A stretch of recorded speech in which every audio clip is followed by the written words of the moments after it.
When you plug in your tablet, a setup window will appear. It will explain the basic functions of all the buttons on both the stylus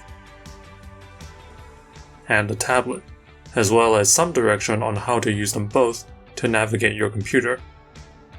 Please be sure to read each page carefully and practice any motions described on screen. If the window does not appear, you should download the Wacom drivers directly from their website.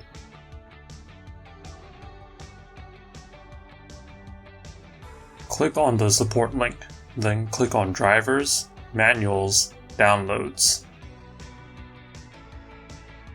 Under Search to find your product resources below, type in the model number of your tablet into the search bar.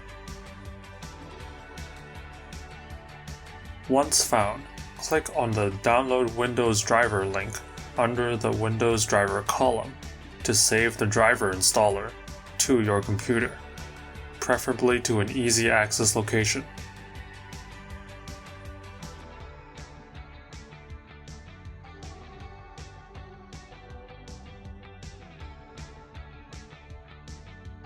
Once downloaded, click on the installer file to install.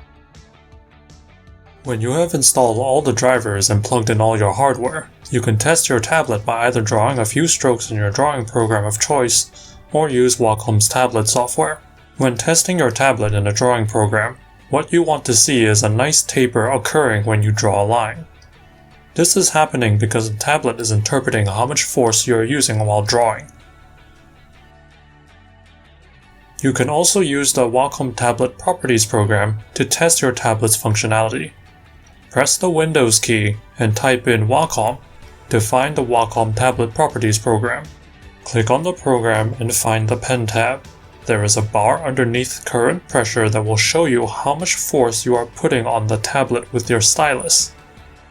The harder you press against the tablet, the fuller the bar will be.